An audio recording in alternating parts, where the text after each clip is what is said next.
While everybody is distracted with the relatively meaningless headlines of the day that will ultimately result in pretty much nothing, Prezi Xi and Prezi Putin are negotiating how to de-dollarize. Them meeting unites the most populous nation in the world and one of the most energy-rich nations in the world. They've agreed to a multi-year business cooperation that doesn't involve the US dollar in order for them to trade. Somehow people still don't understand how the US dollar, the petrodollar, being the world's reserve currency, is the primary weapon that we wield at our theoretical enemies in any time of crisis. What we do is we try to debank them.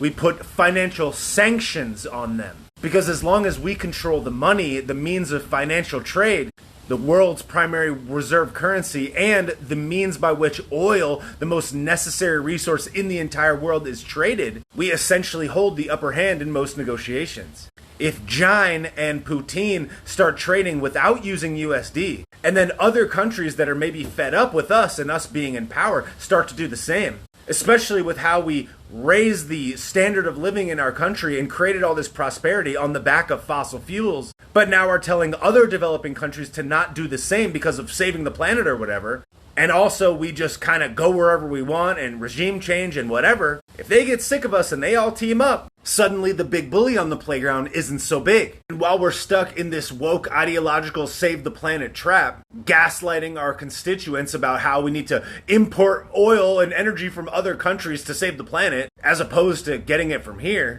we're in a lot of ways just boxing ourselves in.